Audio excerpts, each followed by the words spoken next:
Aku udah capek bersembunyi di balik semua drama itu. Kamu bisa dibilang atau kamu merasa dikorbankan? Aku merasa sangat dikorbankan.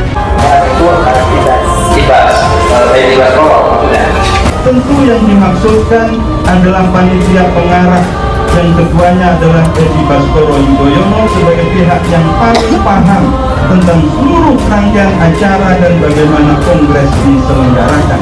Soal uang aliran, yang pertama kan niatnya untuk dikasih Hambalang, kan uang itu di-compare ke Wisma Atlet, nilainya hampir 20 miliar. Salah satunya yang ke Mas Ibas, ya di mana aja menerimanya, di mana aja diserahkan, semuanya udah dijelaskan secara detail tentang Wisma Atlet. Bisa saja Pak SBY mengantar Mas Ibas ke sini untuk dimintai kesaksian atau keterangan. Ini ada serangan yang disampaikan oleh mantan narapidana. Saya mohon kepada Bapak Susilo Bambang Yudhoyono jujur. Beliau tahu perkara ini. Menurut beliau jujur cerita. Soal Hambalang ya. Hambalang udah jelas nggak ada apa-apanya. Tetapi ada yang tidak tersentuh hukum, yang juga menikmati hasil dari sini ada yang tidak tersentuh hukum sampai hari ini. Terus terang, banyak yang tidak berani bertemu saya. Menerima telepon saya pun menghindar. Siapa yang mau dikontak atau didatangi? Pak SBY misalnya? Boleh kalau beliau berkenan. Yang sangat penting untuk dimintai kesaksian adalah Pak SBY. Soal Hambalang ya. Ketua DPP Partai Demokrat Didi Bukrianto membantah keterlibatan putra bungsu Ketua Umum Demokrat Susilo Bambang Yudhoyono, Edi Baskoro Yudhoyono alias Ibas, dalam kasus korupsi pembangunan rumah sakit pendidikan. Didi menegaskan kesaksian Enji tidak benar dan ia mengakui nama Ibas memang kerap disalahgunakan oleh banyak pihak. Tentu suatu hal yang ingin saya sampaikan bahwa keprihatinan kami dan sangat menggelikan buat kami karena nama-nama Mas Ibas itu selalu dipergunakan oleh oknum-oknum tertentu untuk dibaksakan sebagai alat legitimasi untuk berbuat sesuatu penyimpangan. Terlebih kata Didi, kesaksian Enji bukanlah sumber utama melainkan diperoleh dari keterangan orang lain. Karena itu dia menilai kesaksian tersebut tidak memiliki nilai pembuktian dalam konteks hukum sehingga perlu didalami sendiri. Ia menilai kesaksian Enji sangat sumir karena itu tak perlu dipermasalahkan lagi. Enji sebelumnya juga mengatakan mantan Bendahara Umum Partai Demokrat Muhammad Nazarudin sosok yang sangat berpengaruh dalam mengurus proyek. Hal itu, kata Enji, dikatakan dalam bersaksi di persidangan di Pengadilan Tipikor, Jakarta. Enji dihadirkan sebagai saksi untuk mantan Dirut PT DGI yang merupakan terdakwa kasus korupsi pembangunan Rumah Sakit Pendidikan Khusus Penyakit Infeksi dan Pariwisata Universitas Udayana dan Wisma Atlet Palembang Dudung Purwadi. Enji mengaku tidak tahu mengenai pengaruh Nazarudin untuk urusan luar partai. Enji juga sempat menyebut nama Edi Baskoro Yudhoyono saat menanggapi pertanyaan salah satu pengacara Dudung. Menurut Enji, jika tidak mengikuti perintah, Nazarudin akan melaporkan kepada Ibas.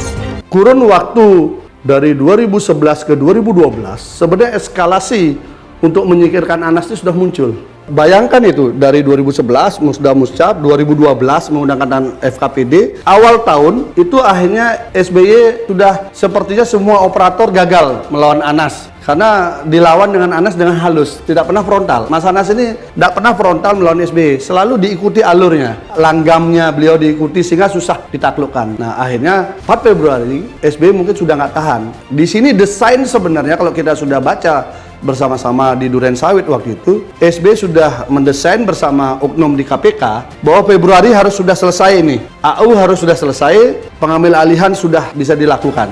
Ya tentu saja Anas kangen dengan SBY lah. Dan rasa kangen itu mungkin akan terlampiaskan dalam waktu dekat. Ya pemasangan baliho di dekat Cikeas itu menurut saya bukan kebetulan apalagi cuma iseng. Itu adalah rangkaian konsolidasi menegakkan kebenaran atas tindakan rekayasa hukum kekuasaan dengan menggunakan perangkat di KPK di masa SBY berkuasa. Ketika dulu pernah berseteru lah, dan akibatnya yaitu Anas mendekam di jeruji dan dihukum 8 tahun. Padahal dari kolega Anas Urbaningrum itu tidak melakukan kesalahan yang mengakibatkan Anas tersebut dipenjara 8 tahun. Dan akhirnya pada April mendatang, yaitu dikabarkan Anas akan bebas dari jeruji besi. Dan yang lebih mengejutkannya lagi, yaitu ada baliho yang besar, tunggu beta bale. Siapa yang nggak deg-deg seperti ini ya?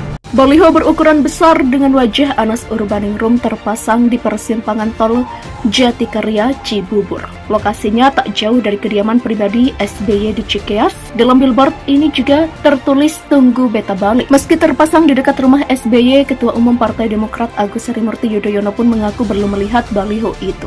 Soal baliho Anas, waduh belum lihat saya, kata AHY sambil tersenyum lebar dan jalan menuju ke mobil yang sudah menunggunya usai menghadiri acara Harlah P3 di AISBSD Tangerang Selatan. Hingga kini belum diketahui siapa yang melakukan pemasangan baliho besar di rumah Presiden Indonesia kelima. Wasekjen Partai Demokrat Renanda Bahtar mengatakan pihaknya tidak mengurusi terkait dengan siapa pemasang billboard dengan foto Anas Urbaningrum tersebut. Kami tidak ada waktu untuk mengurus hal-hal lain di luar masalah konsolidasi partai, koalisi, dan deklarasi, kata Renanda. Ia menegaskan permasalahan yang Anas hadapi saat ini bukanlah masalah partai berlogo Mercedes, melainkan sudah menjadi permasalahan pribadi. Lalu saat disinggung apakah partainya tidak memiliki kekhawatiran dengan terpasangnya billboard yang tak jauh dari rumah SBY, hal itu disebutnya tidak ada karena ia meyakini tidak akan mengganggu eksistensi partai berwarna biru tersebut. Sebelumnya, mantan Ketua Umum Demokrat Anas Urbaningrum segera bebas setelah menjalani hukuman penjara selama 8 tahun di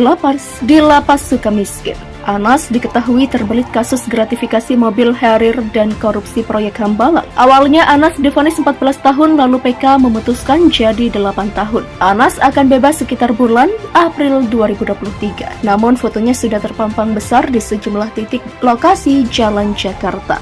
Diketahui Anas dan SBY serta Demokrat memiliki hubungan yang panas sejak kasus Hambalang menyeruak ke permukaan. Anas dan para loyalisnya seperti Gadai Pasek Suardika, Mirwan Amir, Saan Mustafa memutuskan hengkang dari Demokrat. Kini Gede Pasek dan Mirwan bernaung di Partai Kebangkitan Nasional atau PKN. Pasek sebagai ketua umumnya. Sementara Saan Mustafa berkiprah di Nasdem, dia menjabat sebagai ketua DPW Nasdem Jawa Barat. Mirwan mengaku tak tahu siapa yang memasang billboard tersebut. Menurut dia, billboard dipasang atas inisiatif dari kader PKN. Presiden ke-6 Republik Indonesia Susilo Bambang Yudhoyono dan Komisi Pemberantasan Korupsi atau KPK disebut telah mendesain Anas Urbaningrum menjadi tersangka. Pernyataan itu disampaikan oleh IGD Pasek Suardika yang merupakan mantan politisi Partai Demokrat. SBY sudah mendesain dengan oknum di KPK bahwa Februari 2013 harus sudah selesai ini. Anas Urbaningrum sudah selesai, pengambil alihan sudah bisa dilakukan, kata Pasek.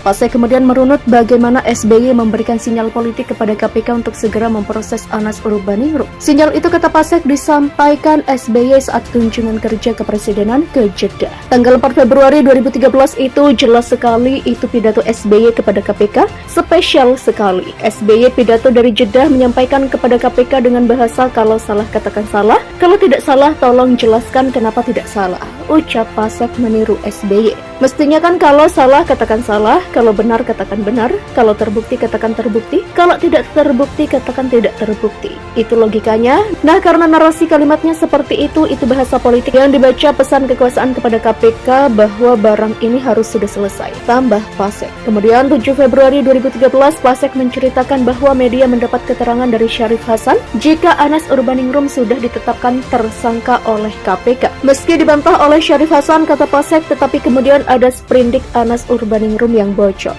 Tanggal 7 malam itulah kemudian muncul sprindik bocor yang tanpa ada gelar perkara. Dua komisioner sudah tanda tangan, Abraham Samad dan Bambang Wijojanto, ungkap Pasek. Kalau nggak salah Pak Pandu juga sempat disuruh tanda tangan tapi kemudian menarik tanda tangannya, tambah Pasek. Pasek menuturkan fakta adanya sprindik yang bocor dan pernyataan Syarif Hasan yang beredar di media sosial soal Anas Urbaningrum tersangka membuat SBY merubah peta. Tetapi kata Pasek, SBY sudah mengambil alih langsung Partai Demokrat dari tangan Anas Urbaningrum pada 8 Februari 2013 melalui rapat Majelis Tinggi Partai. Tetapi dalam rapat Majelis Tinggi Partai tersebut, Anas Urbaningrum menolak. Itulah kudeta yang artinya beliau SBY turun langsung, beliau rapatkan tanpa melalui Kongres. Dia ambil itu semua. Demikian ujar Pasek. Pengambil alihan partai ini, sambung Pasek, berlanjut dengan SBY mengundang DPD, dan DPC ke Cikeas pada 10 Februari 2013 sepengetahuan Anas Urbaningrum. Di situ SBY menunjukkan bahwa saya loh ya sekarang ngatur Demokrat bukan Anas, cerita Pasek.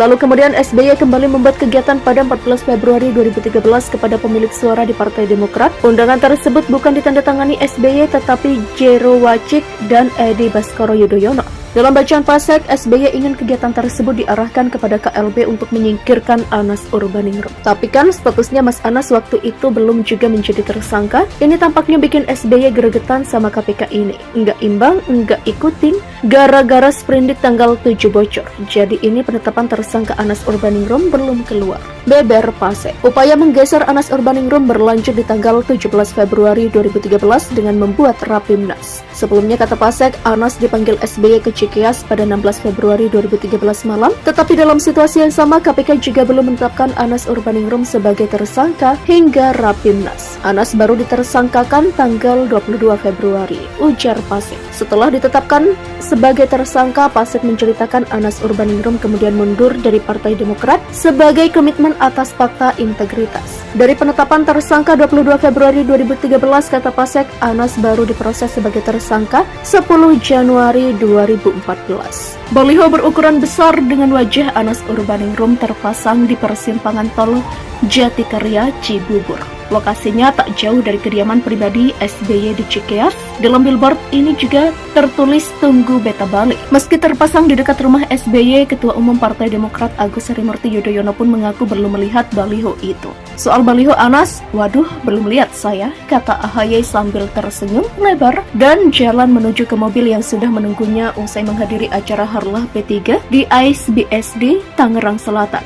Hingga kini belum diketahui siapa yang melakukan pemasangan baliho besar di rumah Presiden Indonesia kelima. Wasekjen Partai Demokrat Renanda Bahtar mengatakan pihaknya tidak mengurusi terkait dengan siapa pemasang billboard dengan foto Anas Urbaningrum tersebut.